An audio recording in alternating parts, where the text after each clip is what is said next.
Uhum.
Pessoal, boa tarde. Alguém manda um ok aí ou um sim se estiver ouvindo e vendo a imagem bem aí pra gente dar início.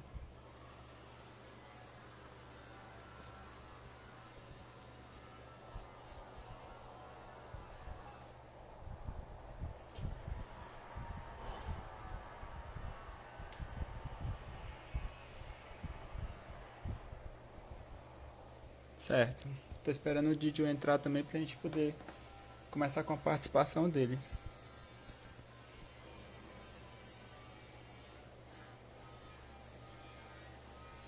Aí ele tá entrando.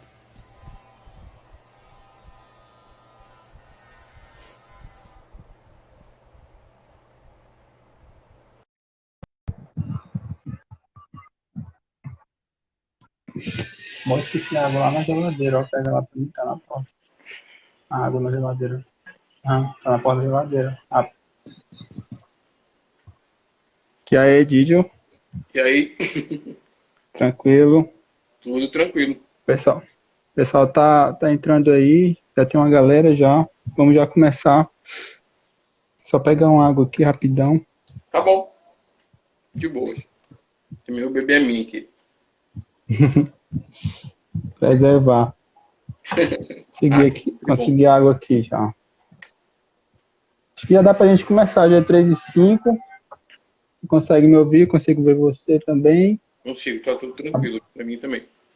Tá me ouvindo bem, né? Tá me vendo bem também. Tá ótimo. Então, eu vou começar, assim, antes de passar a palavra para você, com alguns agradecimentos, tá bom? Com alguns informes também. Eu queria agradecer em nome da professora a sua participação, né? Também em nome do grupo. O núcleo fica bastante contente em poder contar com algumas pessoas que vêm colaborando com essas lives. Eu queria avisar o pessoal também, né, que durante esse mês de junho a gente vai fazer pelo menos uma live semanal com essas questões raciais em destaque, né? O NEPSIS considera que é compromisso ético-político da academia o enfrentamento ao racismo e das violências coloniais para a reconstrução de uma sociedade, como a gente sempre sonhou, mais justa, mas também, antes de tudo, antirracista. A nossa intenção é garantir o lugar de fala e promover a representatividade. As lives deste mês elas serão mediadas pelas participantes, os integrantes do núcleo, negros e negras. E mais uma vez eu queria agradecer a sua participação em nome da professora, né? Esse recado ela me passou. Ela também pediu para que eu deixasse claro que ela tem bastante carinho por você, né? Que está acompanhando nesse momento e vai participar com a gente aí também. E agradeço mais uma vez em nome de todo o núcleo. Então, vamos lá, né? A temática hoje sobre pandemia, sobre muitas questões atuais, então eu passo a palavra a você e eu vou fazer assim, né? A gente não combinou, mas a gente vai combinar agora, eu vou fazer assim, eu acho que as pessoas vão fazer algumas perguntas durante a transmissão e aí eu acho que no final, com uns 40, 35 minutos, depois da sua fala, já que a live tem um máximo de 50, 60 minutos. No final eu leio algumas questões que, se caso tiverem surgindo aqui, e aí a gente passa para interagir com o pessoal que está assistindo também, tá bom? Pode ser assim? Pode ser. Eu vou tentar ser um pouquinho breve, né? Até para dar tempo das pessoas perguntarem também, né? Eu vou tentar ser o mais sintético possível. Para mim é difícil, até pelo lugar de onde eu falo, né? Que é... Bom, eu sou... Para quem não me conhece, eu sou o Marcos Gídio, sou formado em Direito, né? Sou advogado, e, enfim, mas acabei enveredando pela sociologia, né? Faço parte de um laboratório da psicologia da UFC, que é o Vieses, né? Que é um laboratório que eu me sinto muito à vontade e muito feliz por ter um dos pesquisadores daquele local, do laboratório, né? Bom, o tema de hoje, né, é sobre necrocapitalismo e pandemia, né? Na sua introdução, eu estava pensando num termo que você utilizou, que é a violência colonial, né? Porque não dá para a gente compreender o necrocapitalismo sem a gente adentrar em outras categorias que são importantes, que é a questão da violência colonial. E, ironicamente, o dia de hoje, né, é um dia marcado por uma grande tragédia, que na minha concepção é o ápice da violência colonial, que é a morte de uma pessoa, a morte de uma criança negra, né?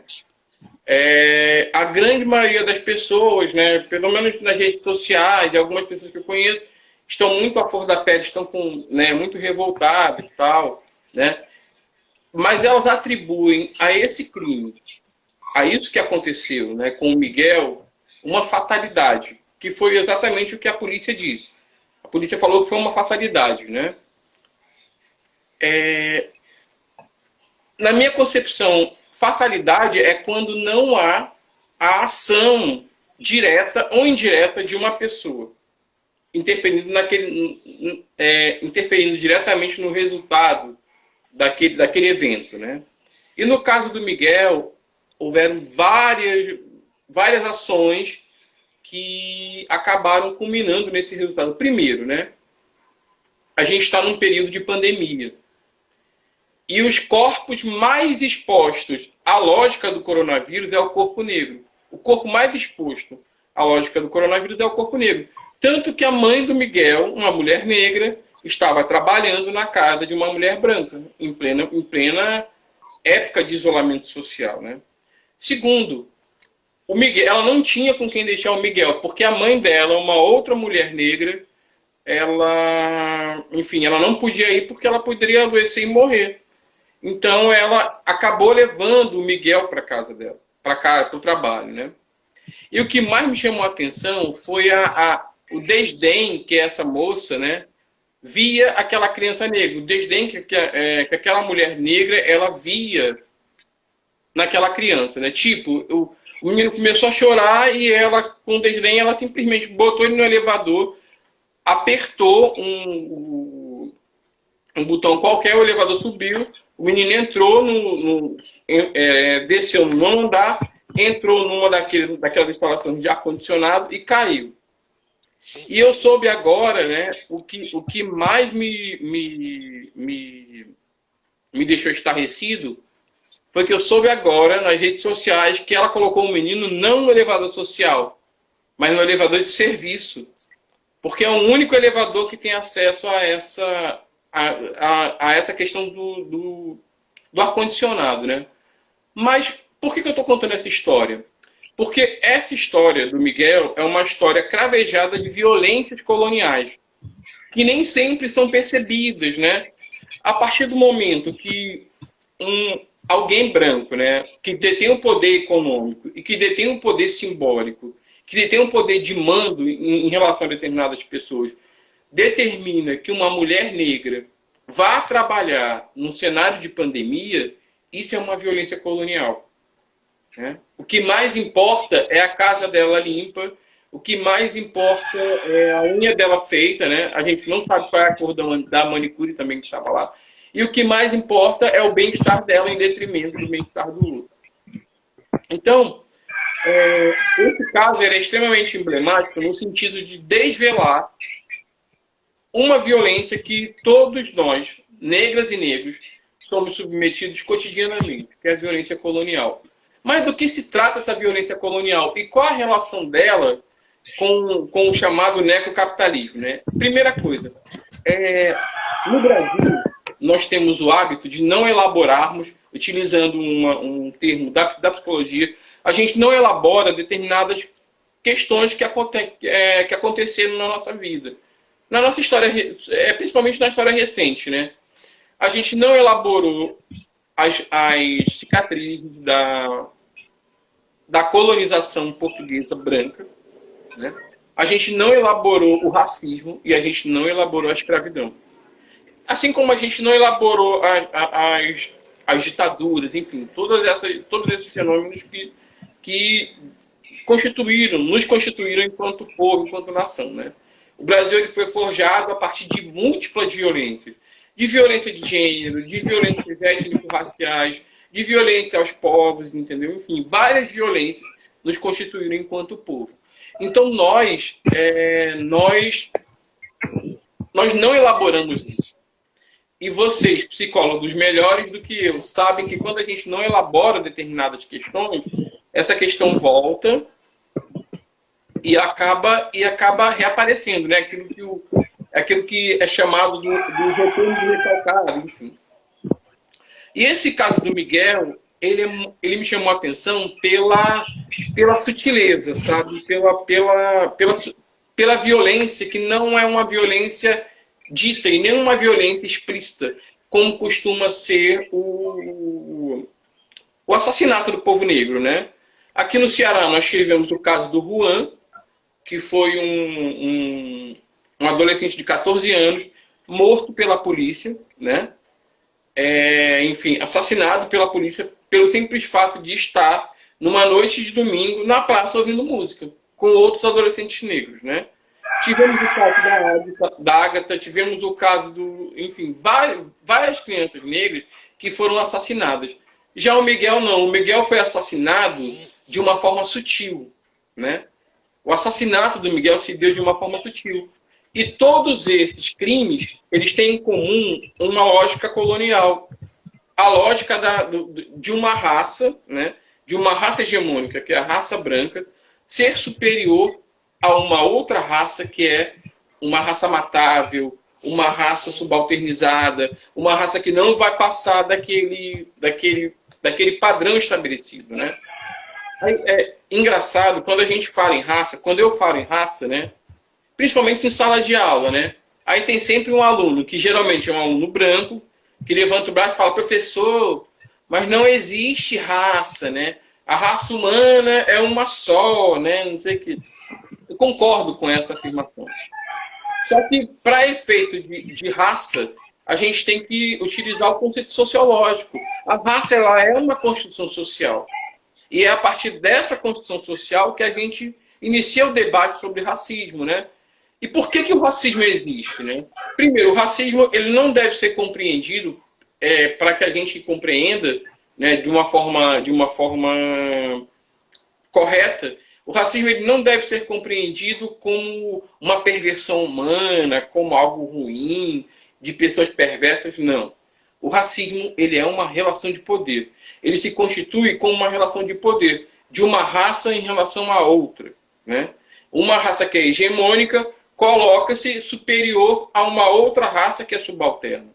Então, a partir dessas relações de poder, né, a partir dessas relações de mando, dessas relações de privilégio, é que se dá a administração daquilo que a Judith Butler chama de precariedade, que eu vou entrar mais lá na frente, né?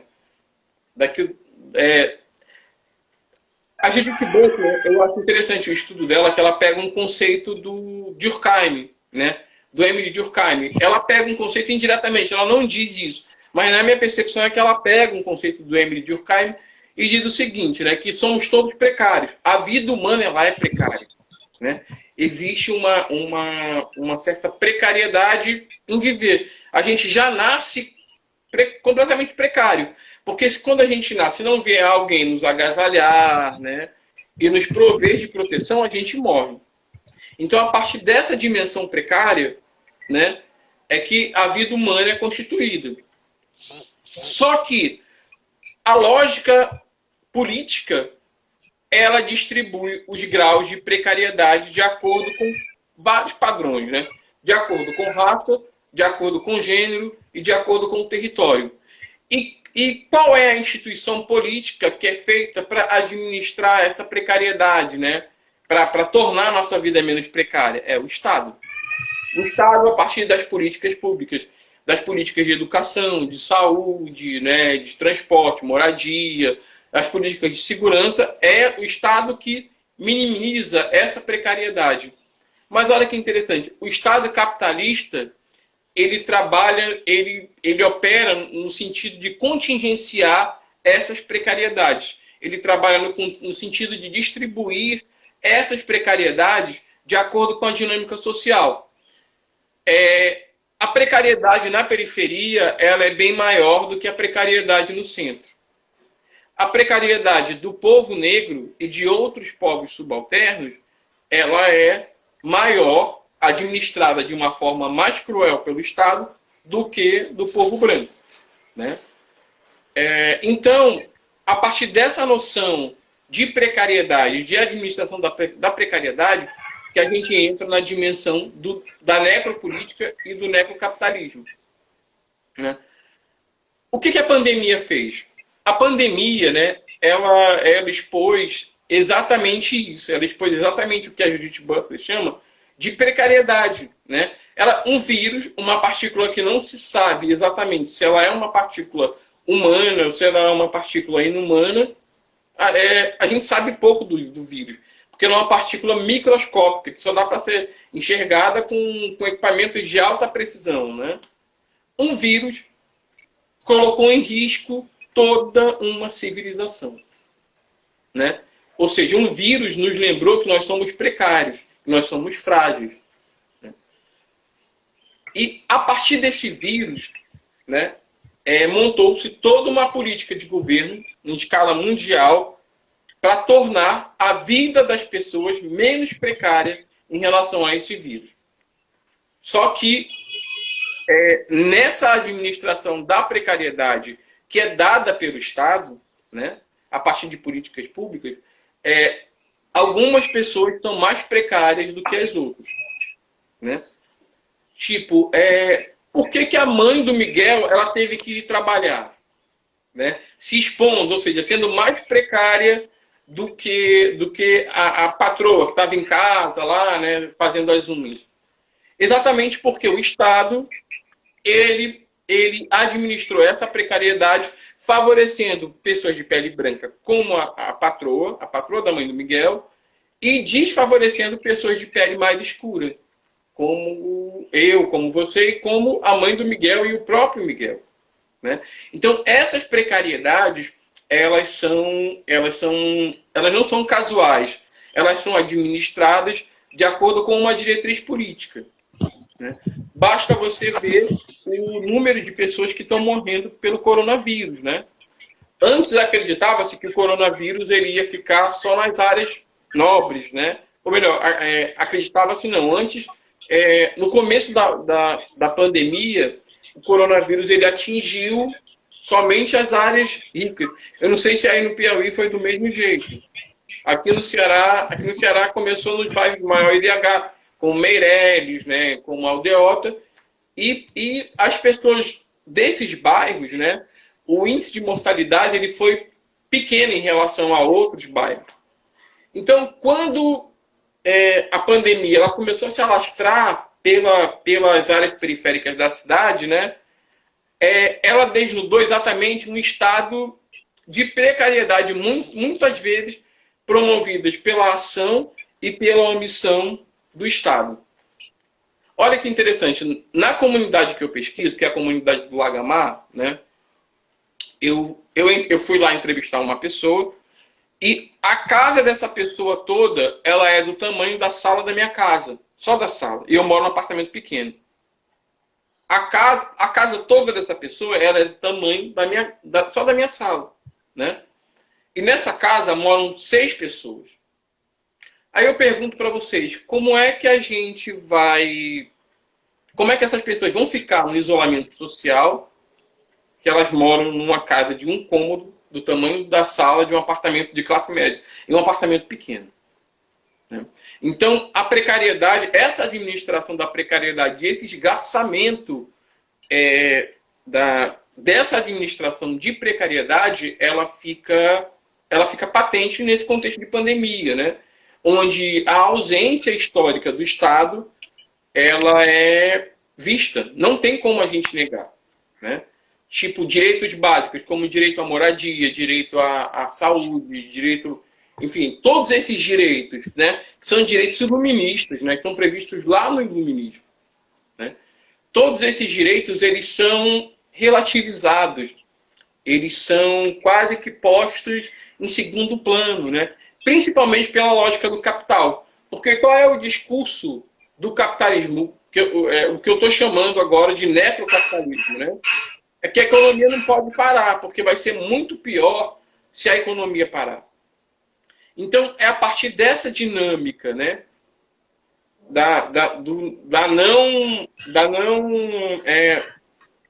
Dessa necessidade que o capitalismo tem de não pausar as suas atividades e de constituir riqueza a partir de corpos, né? A partir de corpos mortos, é que o necrocapitalismo ele vai se firmando como paradigma de governo, né?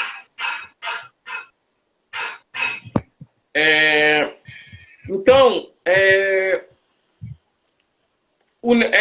na minha concepção, essa dinâmica, né, necrocapitalista, ela foi desnudada com a pandemia, né? E daqui a algum tempo vocês vão ver que a pandemia aqui no Brasil ela só está começando, ela só tá na sua fase inicial, né? Porque ela já migrou das áreas mais abastadas, né? Porque a pandemia ela começou com os ricos, né? E os ricos já estão se curando devido a esse acesso que eles têm à saúde e está migrando para as áreas pobres, entendeu? Então, até nisso, né? Essa administração da precariedade, ela influencia, né? Essa distribuição desigual de precariedade. E é interessante que você está falando, né? Que ao mesmo tempo que a população mais pobre, ela agora passa a ser uma espécie de protagonista nessa nova fase da pandemia, né? Do avanço da infecção, ela representa, primeiro, há muito tempo essas pessoas já vinham adoecendo nas formas de trabalho que constituíram, já vinham morrendo nessas formas de trabalho, nessas formas de remuneração, e a pandemia ela acaba encontrando uma espécie de cenário altamente complexo, mas também um cenário em que a população fragilizada é a maioria da população, né? Como você dizia, agora que essa nova fase vem avançar sobre a população mais pobre, de toda forma, é a maioria da população, o que tende a fazer com que a pandemia acabe perdurando por mais tempo, porque sendo a maioria da população, o acesso aos serviços que é precário não é suficiente e também a fragilidade acaba apontando que essas pessoas vão morrer de forma mais rápida, né? É o que já está acontecendo. E além disso também, está acontecendo aqui no Ceará um fenômeno muito interessante, né? Assim, com essa pandemia. Antes da pandemia eclodir, havia uma preocupação, entre aspas, né? Aspas bem grande, do governo com as mortes de jovens, né? Enfim, houve a tentativa de criação de algumas políticas públicas que eu acho interessante, que algumas pessoas queridas até fazem parte dessa política pública, né? E algumas pessoas que eu tenho como referência de luta pelos direitos humanos, que é o Comitê de Prevenção a Homicídios de Crianças e Adolescentes. Mas essa política pública, ela talvez tenha vindo muito tarde, né? Por quê? Porque os jovens, eles se matam na periferia, não é de hoje, é desde os anos 80, entendeu? nos anos 80 e 90 tinham as gangues, né? E agora é o advento das facções. Então essas facções, elas sistematicamente, elas estão assassinando jovens, né? As facções, a briga das facções com a polícia, enfim, às vezes da própria polícia e tal. E esses homicídios, eles continuam em escala geométrica, em progressão geométrica. Tanto que aumentou muito. Mas a mídia, ela não anuncia isso também. Ela anuncia de forma muito tímida, né? Tipo, salvo engano, né? Eu não estou lembrado bem das estatísticas, mas no mês de maio parece que morreu muita gente, né? Foi um índice histórico de mortes por assassinatos em Fortaleza. Foi um dos índices históricos. Morreram muitas pessoas. Então, assim, esse cenário de pandemia, ele veio se somar a uma dinâmica necropolítica que já havia, né? Que já havia nas periferias. Nas periferias, as pessoas, elas morriam, não de coronavírus, mas elas morriam de tiro, de assassinato, enfim, né? De todas essas mazelas que acontecem. E a pandemia, ela só veio somar a essa dinâmica essa dinâmica necropolítica, né? E o mais interessante, assim, é que, olha que interessante, o Achille Mbembe, que é um dos principais autores que eu trabalho nas minhas pesquisas, enfim, ele pega um conceito, né, que é um conceito da história, né, que é o conceito de plantation, né? Inclusive a tradução do livro dele aqui é uma tradução equivocada, porque traduz como plantação, mas não é plantation, que são as áreas de exceção, entendeu? As áreas da colônia, né? As áreas onde eu não sei se vocês lembram das aulas de história, que a plantation ela era caracterizada pela subordinação aos desejos da metrópole, monocultura, mão de obra escrava, tudo isso, né? Então o Achille Mbembe pegou esse conceito e trabalhou esse conceito para criar a categoria necropolítica. Ele diz que, na atualidade, as favelas, as poblações, né, ou os guetos, as townships, elas são versões modernas das plantations. Porque nesses lugares existe uma mão de obra, se não é uma mão de obra escrava, é uma mão de obra extremamente barata. O estado de exceção, naquele sentido que o George Agamben ele trabalha, né, ele usa. O estado de exceção, nessas comunidades, se opera, e é uma comunidade feita por corpos descartáveis, né? Tipo, morreu morreu tal. A morte, ela causa comoção, mas não é a mesma comoção que se causa da morte de uma pessoa branca numa área central. Então, a lógica colonial, ela é uma lógica que está presente nas townships, nas poblações, nas favelas, enfim, nas comunidades do mundo inteiro. Na comunidade que eu pesquiso, olha que interessante, na comunidade que eu pesquiso, teve um caso que foi um caso muito emblemático, né? Foi um caso onde essa lógica colonial ela ficou muito presente, muito patente. Uma mulher, né, uma mulher negra, que estava saindo de um bloquinho de carnaval na comunidade, ela foi pega pela polícia, né? E ela para ser abordada. E ela questionou a questão da abordagem, que homens não podem abordar uma mulher, né? Não podem. Aí a polícia, vocês sabem o que ela fez? Ela pegou, a polícia colocou a mulher ajoelhada e chicoteou a mulher com fio. Né? Ela foi chicoteada com fio. Isso as pessoas filmando, entendeu? Esse açoitamento. E eu lendo o livro do Laurentino Gomes, né, sobre a escravidão, que é um livro maravilhoso. A escrita é super tranquila, né? Mas o problema do livro é a densidade das histórias que ele conta, né? É a densidade do período histórico que ele conta, que é um período histórico muito pesado, né? Principalmente para nós negros, né? Então, eu li o livro assim de pouquinho em pouquinho, porque é um livro muito pesado. existe um trecho nesse livro que fala do açoitamento de negros, né, de negros e negras. E eu pincei esse texto que ele narra e que ele descreve o açoitamento e peguei a reportagem de jornal que descreve o açoitamento dessa mulher no Lagamar. E era exatamente a mesma coisa. Então, a dinâmica colonial, ela não acabou, né? Ela não acabou, ela continua presente nas comunidades. E é a partir dessa dinâmica que a necropolítica ela opera, né? Mas o que é a necropolítica, né? As pessoas apressadamente elas dizem, não, a necropolítica é quando a política mata. Não é bem assim, né? A necropolítica ela tem uma relação com a questão do poder soberano, enfim, que o Foucault lá atrás ele fala, né? Que o Foucault ele diz que o poder soberano ele domina os corpos, né? E a partir daí surgiu a biopolítica, ou nasceu a biopolítica.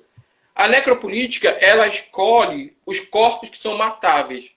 A biopolítica não, a biopolítica ela governa a vida. E a necropolítica ela escolhe os corpos que são matáveis e mata, ou por ação direta, ou por ação indireta, ou por omissão, que é o caso que está acontecendo na pandemia, né? Você não vê o governo federal fazer nenhum tipo de ação, implementar nenhum tipo de política pública no sentido de conter o contágio da pandemia. Isso é uma espécie de necropolítica por omissão, né? Mas pelo ao mesmo contrário, tempo, né? você vê o governo principalmente os governos estaduais, né?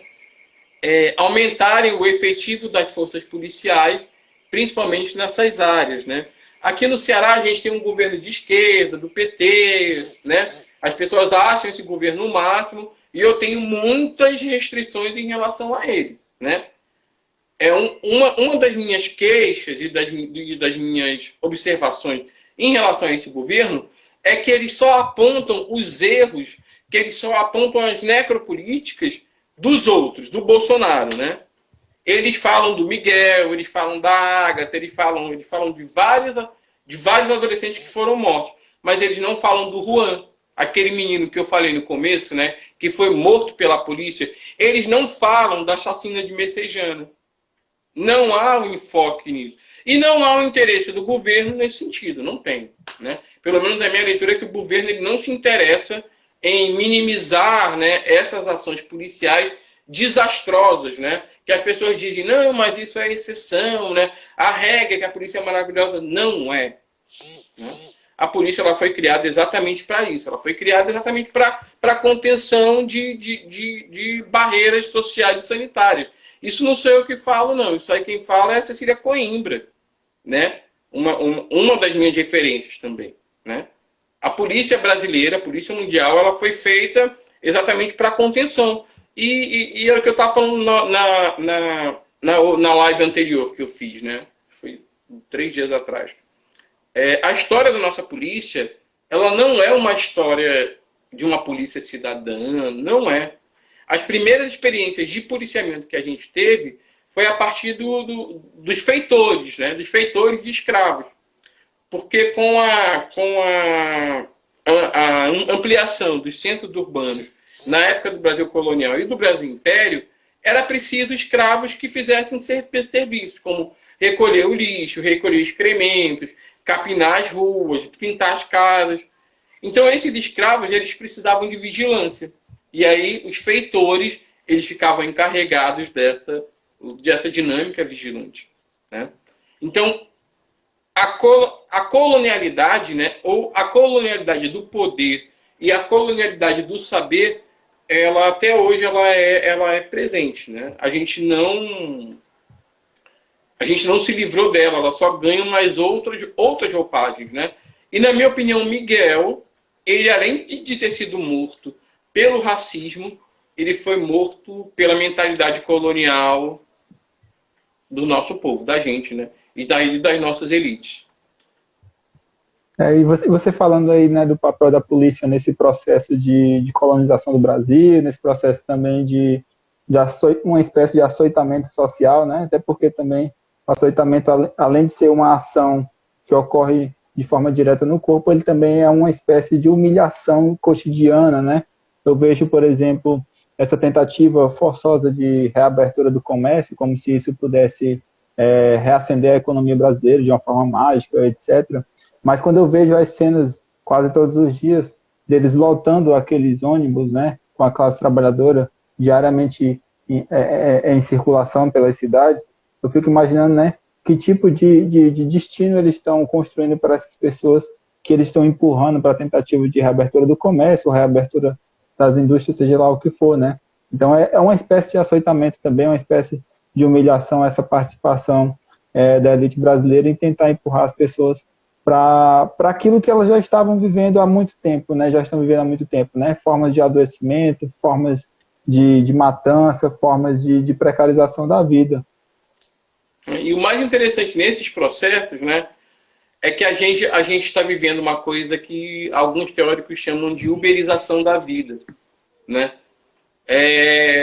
Não é o Byung-Chul Han, não sei se vocês já ouviram falar nesse teórico, né, nesse intelectual, que é um intelectual coreano, né, que ele tem algumas categorias que são interessantes, como a categoria sociedade neuronal, né, sujeito de eficiência, enfim. Né. O necrocapitalismo, ele trabalha nessa perspectiva.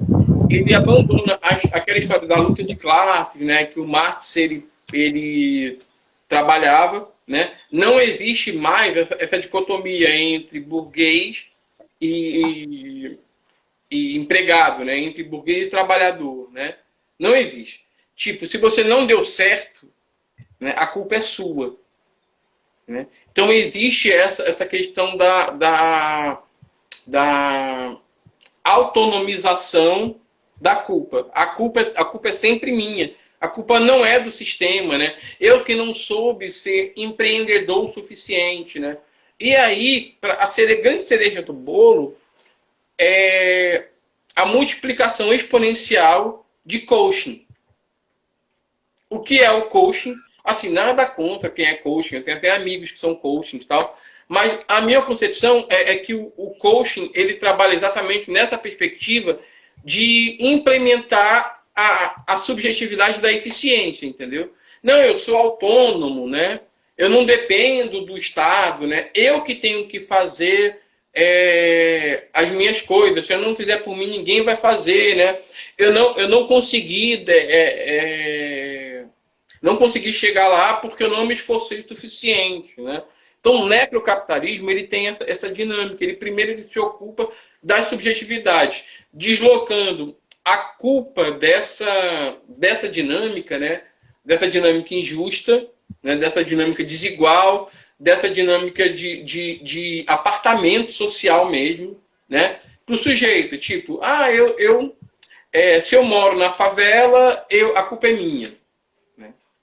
Porque eu não me esforcei o suficiente, né? Então, eu vou ensinar a você técnicas, né, de como melhorar e de como sair da miséria, de como, enfim, de como prosperar, né? Então, o sujeito, ele vira empreendedor de si mesmo, né? Existe essa coisa do empreendimento. Você tem que ser bom em tudo. Você tem que ser um bom trabalhador, tem que ser um amigo excelente, tem que ser um bom amante, tem que ser bom em tudo. Você não pode errar em nada. Então, essa subjetividade necrocapitalista, ela já está permeando toda a sociedade, entendeu? Por isso que eu acho que o período pós-pandemia, talvez eu esteja errado, talvez eu esteja completamente equivocado, mas o período pós-pandemia, essas relações, né, de flexibilização de direitos, né, essa relação de autonomização do indivíduo, elas vão ter um caráter exponencial, né? E é a partir dessa dinâmica que as mortes elas vão continuar aparecendo. Tipo, você morreu, né? Uma coisa bem absurda. Você morreu porque não conseguiu comprar remédio. A culpa é sua, porque você não se esforçou o suficiente. Então, a culpabilização do indivíduo por um problema social, eu acho que ela veio para ficar mesmo. Eu acho que é por aí. Interessante, né, que, não sei se você chegou a acompanhar, mas O início da discussão sobre o coronavírus, sobre a pandemia nos Estados Unidos, ele tem algumas características semelhantes ao que foi discutido pelo governo brasileiro, que foi defendido pelo governo brasileiro aqui também, né? E assim como lá, aqui falou-se sobre a potência do coronavírus em matar, etc e tal, né? Relativizou-se o número de mortes, gripezinha, toda aquela história que a gente conhece. E agora, no assassinato do George Floyd, uma discussão que está ocorrendo lá, né? Eu não vi muita gente comentando isso aqui no Brasil, mas eu sei que está ocorrendo uma discussão lá, né? Foi breve, mas foi uma tentativa que tentou se fazer lá, de que ele teria falecido, na verdade, de Covid, né? Ele não teria falecido pela agressão, né? Pelo joelho no pescoço que ele passou aqueles minutos ali, né? E olha que interessante, né? No momento em que a pandemia surge, que a doença surge como uma novidade, eles relativizam, né, a capacidade dela de produzir morte. Mas no momento em que eles podem se apossar da doença para poder justificar a morte que eles produzem, eles usam, né? Então, se no começo ela não era capaz de matar ninguém, era uma gripezinha, né? Na hora que eles puderam ter a primeira oportunidade de dizer, não, isso daí foi a doença, isso aí não, a gente não tem nada a ver com essa história aí não, né? Eles usam automaticamente. Então, existe essa espécie de habilidade ou essa espécie de estratégia política de utilização da doença para poder justificar essas atitudes, né? Pois é, e o mais interessante nisso, eu vou mais além ainda, né? O necrocapitalismo, ele está se apropriando também de um fenômeno que é bem interessante, que tem muita gente estudando, que é a chamada guerra híbrida, né? As fake news, enfim, né?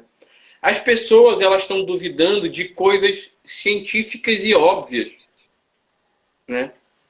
Eu vou contar só uma história, né? Em 2014, eu encontrei com um amigo meu, né? Colega de faculdade, enfim, que era... A gente tinha algumas discussões epistemológicas, entendeu? Sobre ciência e tal. Ele não é meu colega de faculdade, ele é médico, mas ele trabalha com pesquisa. Na época do movimento estudantil, a gente se encontrava, enfim. Aí a gente acabou ficando amigo, tá? Hoje nem tanto, mas na época a gente era muito amigo.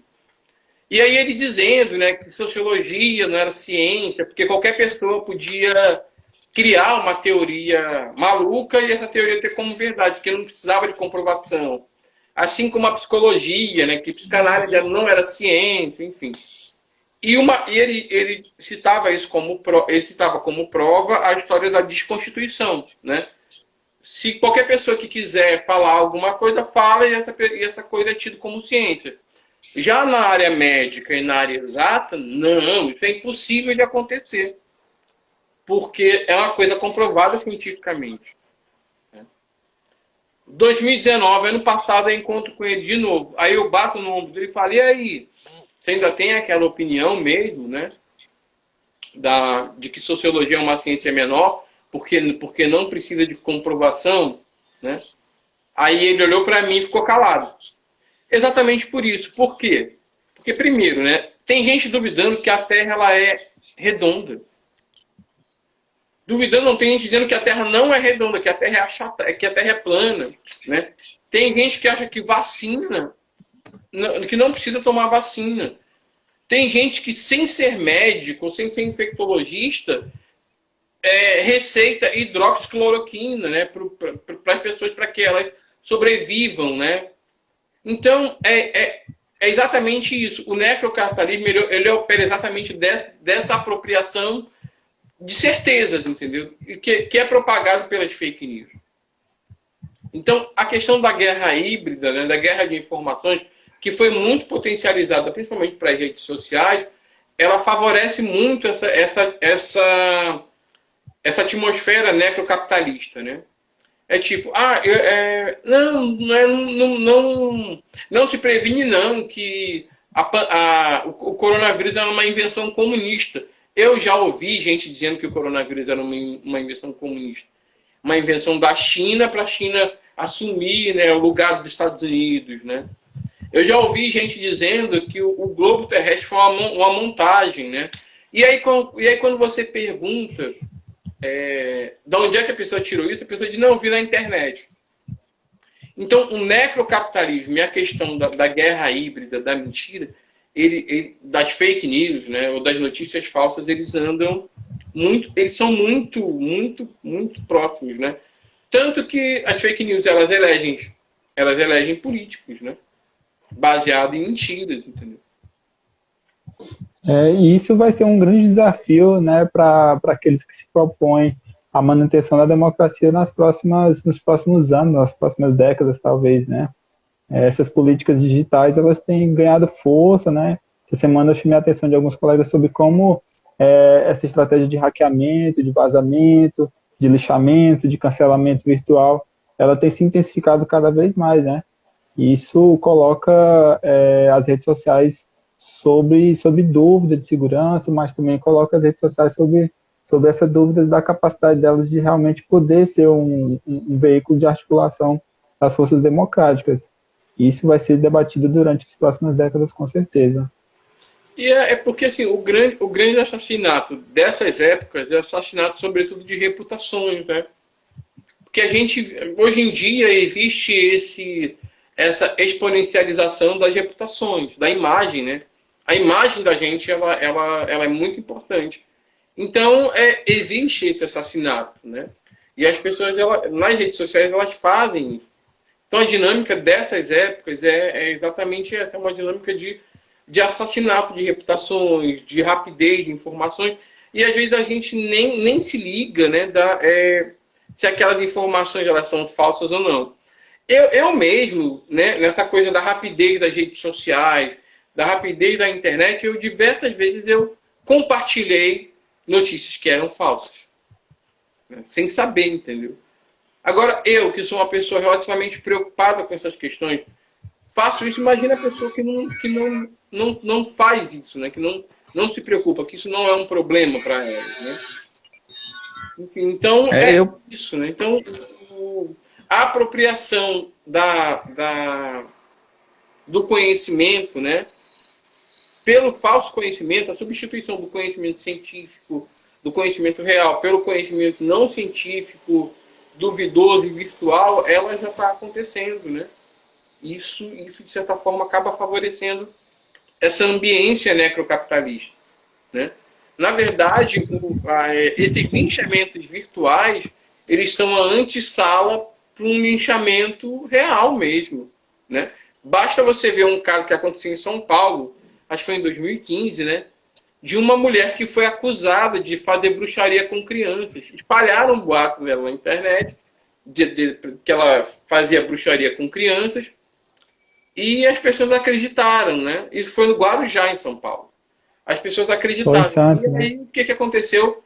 Foram um grupo de pessoas na casa dela, arrancou ela de casa e linchou, e matou a mulher. Além disso ser uma forma deplorável, uma forma terrível de justiciamento, né? Isso era uma grande mentira. Espalharam essa mentira e pronto, e acabou com a vida de uma pessoa, entendeu? Então, para mim, essa questão do massacre, do assassinato de reputações, ela é a antessala do assassinato real. Tanto que a gente teve várias pessoas que saíram do país, né? Por conta disso, por conta dessas milícias digitais que assassinam reputações. A Márcia Tiburi, o Jean Willis, entendeu? Foram duas pessoas e várias outras que tiveram que sair do país porque a vida estava em risco. E isso é a dinâmica do necrocapitalismo, né? Também. Eu tô olhando o tempo aqui, né? Eu acho que tem uma limitação de 60 minutos, né? Também estou olhando que acho que algumas pessoas fizeram alguns comentários, né? Alguns elogios, pediram algumas referências. Eu vou tentar, junto com o pessoal do núcleo, conseguir as referências. A gente coloca lá a capa dos livros, eu sei quais são. Também a gente, de repente, pode disponibilizar alguns em Drive. Mas eu vou fazer uma pergunta aqui, né? Já que ninguém aproveitou ainda a oportunidade de fazer uma pergunta para a gente poder tomar aqui já como encerramento, né? Eu queria saber, assim, de você, qual é o principal desafio nesse momento daqueles que se opõem ao necrocapitalismo no Brasil, né? Qual é o principal desafio nesse momento? Na verdade, a minha concepção é a seguinte, é que, nesse sentido, eu concordo muito com a Judith Butler, né? naquela obra delas, né? Dos corpos em aliança, né? Corpos em assembleia, melhor dizendo. Eu acho que o que falta hoje em dia é o aquilombamento. É pegar uma ruma de gente que pensa mais ou menos parecido, que é a favor da vida, que é a favor de um planeta saudável, que é a favor da felicidade, enfim. Pegar essa ruma de gente, esse grupo de pessoas que não é um grupo pequeno, é um grupo grande, e traçar alianças, entendeu? Alianças de resistência, né? Porque assim, é a partir dessas alianças de resistência que a vida ela flui, né? Eu tive esse exemplo no meu campo de pesquisa, lá no Lagamar, né? Uma vez eu fui para o Lagamar, melhor, das vezes que eu ia para o Lagamar, eu sempre ia esperando alguma coisa horrível, entendeu? Alguma coisa muito ruim, relato de violência, de dor, de morte, né? De coisas horríveis. Aí um belo dia eu vou acompanhar um evento que estava tendo lá, né? Porque eu fiz uma pesquisa etnográfica. E foi um dos eventos mais bonitos que eu fui. Era um evento de uma feira de mulheres produtoras, né? Mulheres negras produtoras, onde aconteceu várias coisas na Praça do Santuário, que é a praça principal de lá, né? E ali eu vi que a saída para o necrocapitalismo e para a necropolítica é exatamente o aquilombamento. Isso eu aprendi muito lendo sobre a minha ancestralidade, né? Porque como é que os negros eles resistiam à morte? Como é que os negros escravizados eles resistiam à morte? Exatamente, fugindo do lugar, né? Fugindo do lugar que eles estavam, da fazenda, e indo para um outro lugar se aquilombar, se reunir. Palmares foi assim, gente. E Palmares incomodou, né? O Império só foi destruído mais de 100 anos depois da sua fundação. Então, eu acho que a única saída para o enfrentamento da morte é o aliançamento de corpos, é a alegria de estar vivo, né? É a empatia com o outro. É a única saída que a gente tem. É nos aliançarmos, nos aquilombarmos. Poxa, cara, muito massa a resposta, muito massa a participação, a fala de toda... Assim, é interessante como, apesar das dificuldades, do isolamento, a gente consegue ainda encontrar pessoas que a gente não conhecia, né? Pelo menos da minha parte, que eu posso deixar claro isso. Como é interessante poder encontrar pessoas, ouvir pessoas e de certa forma, também aquilombar-se aqui de forma digital, nas redes sociais também, né? E propor novas reflexões, antigas reflexões também, tradições, né? Propor questões, com certeza muitas questões surgem a partir dessas falas também, né? Eu acho que, assim, eu me sinto satisfeito com a fala, acho que a gente ainda tem uns 5, 6 minutos aí, se você quiser deixar alguma palavra ainda para o pessoal. Mas depois de eu intervirem, eu acho que é interessante, né? Eu estive acompanhando aqui, eu acho que o pessoal não ficou muito satisfeito com a fala, não fez nenhuma questão ainda, né? Fizeram alguns comentários, dei uma olhada aqui, mas não tem nenhuma questão. Só a gente que tem essa limitação dessa live de 60 minutos, mas se caso aparecessem questões agora, a gente pode abrir uma outra e ganhar mais 60 minutos de vida aí. Tá bom, top demais. Alguém se manifesta? Alguém quer falar alguma coisa? Não concordou? Que concordou? Complementar outras coisas que eu falei? Tá aberto, pessoal. Aproveita. Pois bem, como ainda não vem ninguém, eu estava assistindo o depoimento da mãe do Miguel na Fátima Bernardes, né? No programa dela. Foi hoje, né? Foi hoje. E uma das coisas que mais me chamou a atenção é que o irmão dela também, um homem negro, foi assassinado, né? Morreu.